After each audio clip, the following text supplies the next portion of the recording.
आणि आता पाहूयात महाफास्ट न्यूज 100।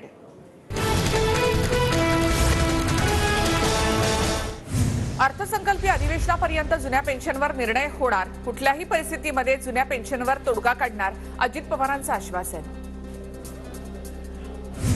जुन्या पेन्शनवरून सरकारच्या बैठकीमध्ये तोडगा नाही, बैठकीत कोणतीही ठोस तारीख न दिल्यामुळे संघटना संपावर ठाम, आजपासून सरकारी कर्मचाऱ्यांचा संप। राज्यातील परिचारिकांचा आजपासून बेमुदत संप, छत्रपती संभाजीनगरमधील घाटी रुग्णालयामध्ये परिचारिकांचं आंदोलन, निवृत्ती वेतन आणि निवृत्तीचं वय वाढवण्याची मागणी।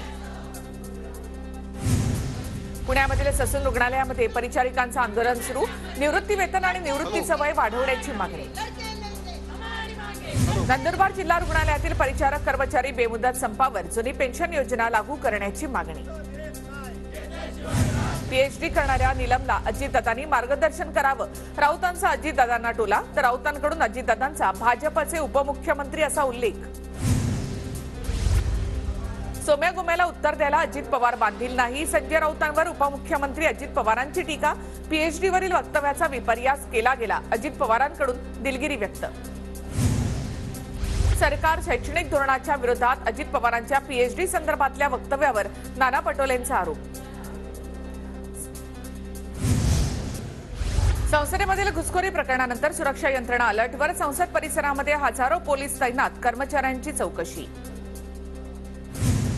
सरकारकडे ठोस सुरक्षा व्यवस्था नाही, संसदेमधील घुसखोरीचं समर्थन नाही, पण महागाई बेरोजगारीमुळे तरुण संतप्त, संसदेवरील हल्ल्यावर राऊतांची प्रतिक्रिया। भुजबळांचं ऐकून जालन्यामधील आमच्या लोकांना नोटीस दिली जाते, भुजबळांमुळे सरकारविषयी रोष वाढायला लागला, भुजबळांना कशाला कोण गोळी घालेल, जरांगेंचा भुजबळांवर निशाणा।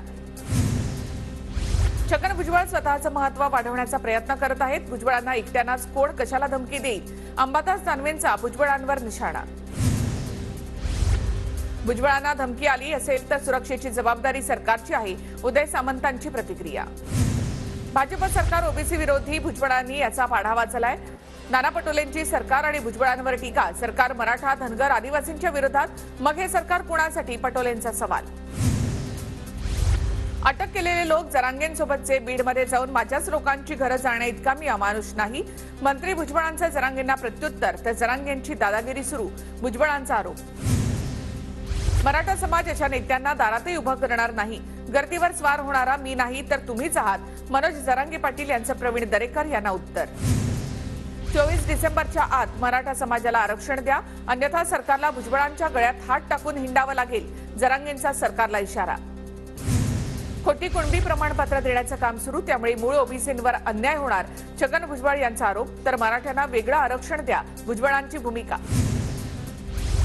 जरांगेंनी सभा घेतली म्हणून भुजबळांनी सभा घेणं गरजेचं नाही, भुजबळांना त्यांची बाजू मांडायला मंत्रिमंडळाचं व्यासपीठ होतं, भुजबळांच्या भूमिकेवर शहाजी बापू पाटील यांची ही टीका। सरकारला राज्य मागासवर्ग आयोगामध्ये ओबीसी प्रतिनिधी नको होते, विरोधी पक्षनेते विजय वडेट्टीवार यांचा सरकारवर आरोप।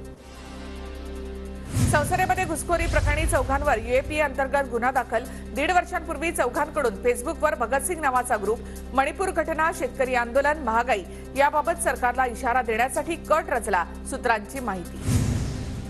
संसद घुसखोरी प्रकरणामध्ये मोठी कारवाई, काल सुरक्षेत झालेल्या चुकीमुळे 7 सुरक्षा अधिकारी आणि कर्मचाऱ्यांचं निलंबन, लोकसभा सचिवालयाकडून कारवाई। जिल्हा बँक निवडीवरून बबनराव लोणीकरांकडून राजेश टोपे यांना शिवीगाळ, ऑडिओ क्लिप सोशल मीडियावर व्हायरल। बँकेच्या निवडणुकीमध्ये तांत्रिक वाद, माझ्याकडून कुणालाही शिवीगाळ नाही, व्हायरल ऑडिओ क्लिप नंतर बबनराव लोणीकर यांच्याकडून स्पष्टीकरण। शिवसेना आमदार अपात्रता प्रकरणात 2 लाख पानांचं कागदपत्र तयार, आज सर्वोच्च न्यायालयामध्ये विधिमंडळाकडून याचिका दाखल करण्याची शक्यता, विधिमंडळ कोर्टाकडे 3 आठवड्यांचा वेळ मागणार। नागपूर विधिमंडळ परिसरात बॅनरद्वारे आरोग्य यंत्रणेसंदर्भात सवाल, पुण्यातील आरोग्य यंत्रणांकडे लक्ष देणार का, पुण्यामध्ये किडनी तस्करी करणाऱ्या रुबी हॉस्पिटलवरील कारवाईबाबत सरकारला सवाल। धनगर आरक्षणाच्या मुद्द्यावर आज मुख्यमंत्री एकनाथ शिंदेंसोबत महत्त्वाची बैठक, संध्याकाळी 4 वाजता मुख्यमंत्री यांच्या दालनामध्ये बैठक, गोपीचंद पडळकर आणि उपोषणकर्ते उपस्थित राहणार।